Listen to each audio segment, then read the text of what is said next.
ಎಲ್ಲರಿಗೂ ನಮಸ್ಕಾರ. ಎಲ್ಲರೂ ಹೇಗಿದ್ದೀರಾ? ಐ ಹೋಪ್ ನೀವೆಲ್ಲರೂ ಚೆನ್ನಾಗಿದ್ದೀರಾ ಅಂತ ಭಾವಿಸ್ತೀನಿ. ಇವತ್ತು ನಾನು ಮಂಗಳೂರು ಸೌತೆಕಾಯಿ ಸಾಂಬಾರನ್ನ ಮಾಡ್ತಾ ಇದ್ದೀನಿ. ಐ ಹೋಪ್ ಇವತ್ತಿನ ವ್ಲಾಗ್ ನಿಮ್ಮೆಲ್ರಿಗೂ ಇಷ್ಟ ಆಗ್ಬೋದು ಅಂತ ಅಂದ್ಕೊಳ್ತೀನಿ. ಇಷ್ಟ ಆದರೆ ಪ್ಲೀಸ್ ಒಂದು ಲೈಕ್ ಮಾಡಿ. ಹಾಗೆ ನೀವೇನಾದರೂ ನನ್ನ ಒಂದು ಚಾನಲ್ಗೆ ಫಸ್ಟ್ ಟೈಮ್ ಬರ್ತಾ ಇದ್ರೆ ಪ್ಲೀಸ್ ಚಾನಲ್ನ ಸಬ್ಸ್ಕ್ರೈಬ್ ಮಾಡ್ಬೋದು. ಇವಾಗ ನಾನಿಲ್ಲಿ ಒಂದು ಮಂಗಳೂರು ಸೌತೆಕಾಯಿನ ತೊಗೊಂಡಿದ್ದೀನಿ. ಇದನ್ನು ಸ್ವಲ್ಪ ಚೆನ್ನಾಗಿ ವಾಶ್ ಮಾಡಿಕೊಂಡು ಕಟ್ ಮಾಡ್ಕೊಳ್ಳೋಣ.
ಚಿಕ್ಕ ಚಿಕ್ಕ ಪೀಸ್ಗಳನ್ನಾಗಿ ಮಾಡುವ. ನಾನು ಈ ಥರ ಒಂದು ಪೀಸನ್ನು ಮಾಡ್ಕೊಂಡಿದ್ದೀನಿ.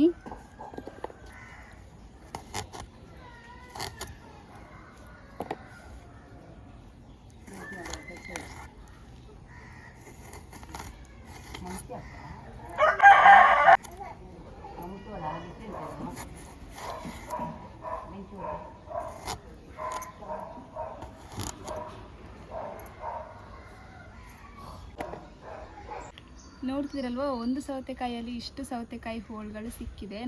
ಸೌತೆಕಾಯಿ ಎಲ್ಲ ಕಟ್ ಮಾಡ್ಕೊಂಡಿದ್ದಾಯ್ತು ಆಯ್ತಾ. ಇವಾಗ ನಾನು ಒಂದು ಅರ್ಧ ಕಪ್ ಆಗುವಷ್ಟು ತೊಗರಿಬೇಳೆನ ಬೇಯಿಸ್ಕೊಳ್ತೀನಿ.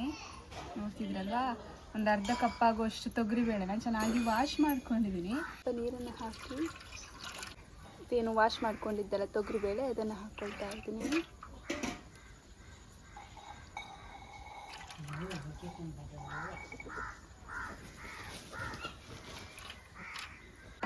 ಇವಾಗ ಈ ಬೇಳೆ ಚೆನ್ನಾಗಿ ಬೇಯಬೇಕು ಆಯಿತಾ. ತುಂಬ ಚೆನ್ನಾಗಿ ಸ್ಮ್ಯಾಶ್ ಆಗಬೇಕು, ಅಷ್ಟರವರೆಗೂ ಚೆನ್ನಾಗಿ ಬೇಯಿಸ್ಕೋಬೇಕು.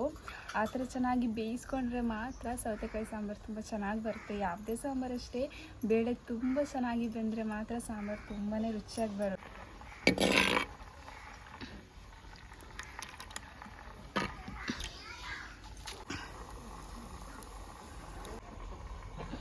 ಇವಾಗ ಇಲ್ಲಿ ಮಸಾಲೆ ಎಲ್ಲ ರೆಡಿ ಮಾಡಿ ಇಟ್ಕೊಂಡಿದ್ದೀನಿ. ಇದನ್ನು ಒಂದು ಸ್ವಲ್ಪ ಎಣ್ಣೆಯಲ್ಲಿ ಫ್ರೈ ಮಾಡ್ಕೊಳ್ಳುವ ಆಯಿತಾ.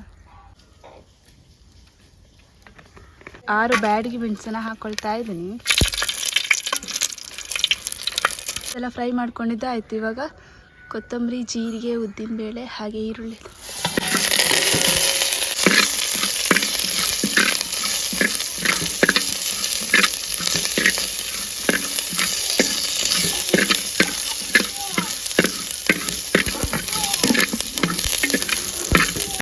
ಮಸಾಲೆ ಐಟಮ್ ಎಲ್ಲ ಫ್ರೈ ಮಾಡಿಕೊಂಡೆ. ಒಂದು ಸ್ವಲ್ಪ ಹುಣಸೆ ಹುಳಿ ಹಾಗೆ ಇದಕ್ಕೆ 1 ಕಪ್ ಆಗುವಷ್ಟು ತೆಂಗಿನಕಾಯಿ ತುರಿಯನ್ನು ಹಾಕ್ಕೊಂಡು ರುಬ್ಕೊಂಡ್ರೆ ಆಯಿತು.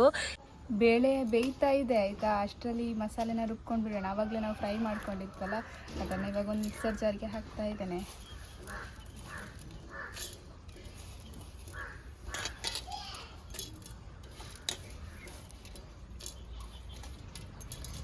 ಹಾಗೆ ಇದಕ್ಕೆ ಒಂದು ಸ್ವಲ್ಪ ಹುಣಸೆ ಹುಳಿ ಕೂಡ ಹಾಕ್ಕೊಳ್ತಾ ಇದ್ದೀನಿ ಆಯಿತಾ. ಇನ್ನು ಇದಕ್ಕೆ 1 ಕಪ್ ಆಗುವಷ್ಟು ತೆಂಗಿನಕಾಯಿ ತುರಿನ ಹಾಕ್ಕೊಂಡು ರುಬ್ಕೊಂಡ್ರೆ ಆಯಿತು. ಇದಕ್ಕೆ ಒಂದು ಸ್ವಲ್ಪ ನೀರು ಹಾಕ್ಕೊಂಡು ಗಟ್ಟಿಯಾಗಿ ರುಬ್ಕೊಂಡು ಬರ್ತೀನಿ ಆಯಿತಾ. ಅಷ್ಟರಲ್ಲಿ ನಮ್ಮ ತೊಗರಿಬೇಳೆ ಕೂಡ ಚೆನ್ನಾಗಿ ಬೇಯುತ್ತೆ. ಇವಾಗ ಇದನ್ನು ಸ್ವಲ್ಪ ನೀರು ಹಾಕ್ಕೊಂಡು ಗಟ್ಟಿಯಾಗಿ ರುಬ್ಕೊಂಡು ಬರ್ತೀನಿ. ಬೇಳೆ ಚೆನ್ನಾಗಿ ಬೆಂದಿದೆ ಆಯಿತಾ. ಸೌತೆಕಾಯಿಯನ್ನೆಲ್ಲ ಹಾಕುವ.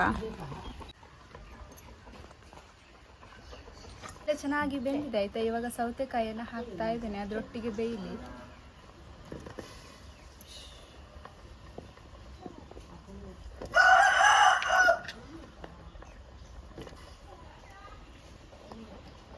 ಹಾಗೆ ಒಂದು ಅರ್ಧ ಗಡ್ಡೆ ಆಗುವಷ್ಟು ಈರುಳ್ಳಿ ಕೂಡ ಇದೆ ಆಯ್ತಾ, ಅದನ್ನು ಕೂಡ ಹಾಕ್ಕೊಳ್ತೀನಿ.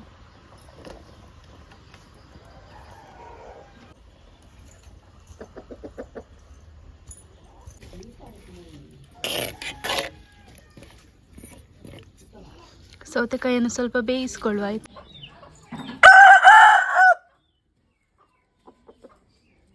ಇಲ್ಲಿ ನೋಡ್ತಿದ್ರಲ್ವಾ ಸೌತೆಕಾಯಿ ಚೆನ್ನಾಗಿ ಬೆಂದಿದೆ ಆಯ್ತಾ.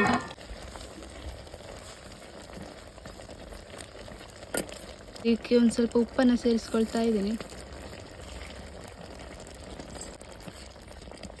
ಚೆನ್ನಾಗಿ ಬೆಂದಿದೆ. ಇವಾಗ ನಾನು ರುಬ್ಬಿರುವಂಥ ಮಸಾಲೆನ ಹಾಕ್ಕೊಂಡು ಚೆನ್ನಾಗಿ ಕುದಿಸ್ಕೊಳ್ತೀನಿ.